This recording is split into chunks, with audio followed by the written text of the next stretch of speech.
Hello everybody, and welcome back to the Helix. Stay down the Helix. We'll be going over Theros again, and we've got some new spoilers. So, let's get started. Our first spoiler is Elsbeth, Sun's champion.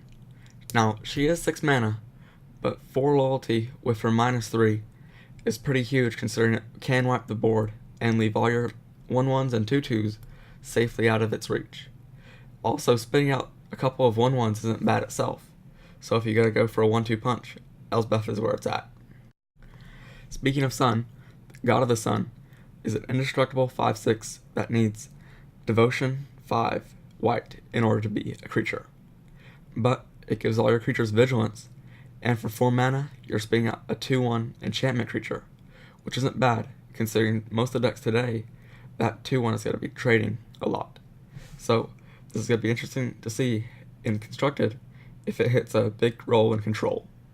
And the last Sun in the set, Sun Titan, is a 6/6 vigilance for 6 from back in the day, which spit out a 3 mana card from your graveyard of your choosing.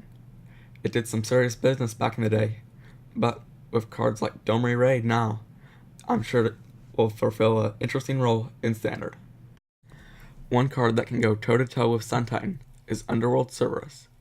Now, it doesn't have quite as much utility, but you can get just as much value out of him. Cerberus also plays well with some of the key cards in this format, such as Shaman and Scavenging Ooze, which will play a key role in some of the decks that he'll go into, and I'm excited to see how people take advantage of his abilities.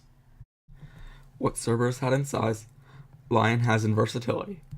Being a 2 mana 3/3 isn't shabby, and then the Monstrosity 1 isn't bad either, but the ability that goes along with that monstrous is what really makes it. Giving yourself hexproof and indestructibility makes it almost unkillable. Katniss Evergreen, although her bow is very impressive, she herself is a little lackluster, but I'm sure that aggressive green mages will be happy to have her. Perforus, the most aggressive of the gods, is showing it off in his ability, doing 2 damage to an opponent when you put a creature on the field. Although this is very good, it might be a little slow, and if you're curving out with this guy, you're going to find yourself unable to take advantage of the 2 damage because you've ran out of gas by the time that you drop the 4-drop. His hammer is putting Fervor players on sticks. No, really, there's the stick. His ability to sacrifice a land in order to put a 3/3 into play is quite good though, and I'm sure this is going to be a much appreciated card. Last episode I was really excited about the bestow mechanic, and the Nymph really exploit that in our common slots.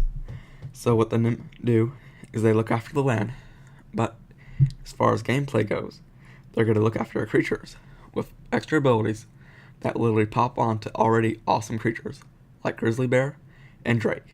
Another card that I hope does well is Garul's 7 Streak, although he'll have to contend with Domri Raid, and the decks that want this card might find him just a bit too slow. Another mechanic in Theros is Heroic.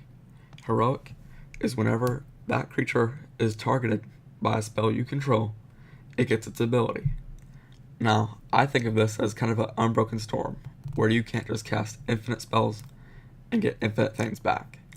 But what this does do is you can do certain tricksy things, which, for instance, one spell targets 2 creatures, and so on, and you can get some real value out of these guys. And they've actually got some pretty impressive abilities, and I'm excited to play with these guys. Sylvan Crated is one of the cards I'm very thankful being in Theros, as there wasn't very much impressive going for green as far as 2 mana goes for ramp. But what this does is it gives green that opportunity to get the 4 that it desperately needs in order to have some less aggressive strategies, and for that I'm very thankful.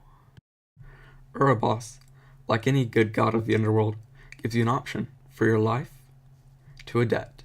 In an Esper mirror match, this is the card I want to have, negating the life gain from their sphinxes and letting me draw extra cards. But outside of that, it really doesn't do much work. I suggest keeping it in the sideboard.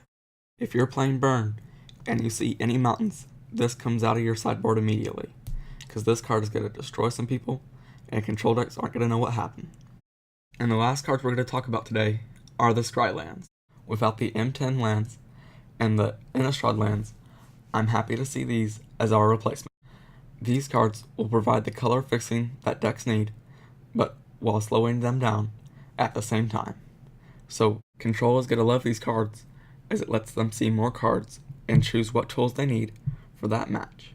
Although very similar to a Future Sight card I remember back in the day, I hope that these cards turn out better, and that the fixing is worth it. So that was this week in the Helix. Next week we'll be covering more Theros spoilers, and then the following week pre-release time. But, till then, Jesus loves you.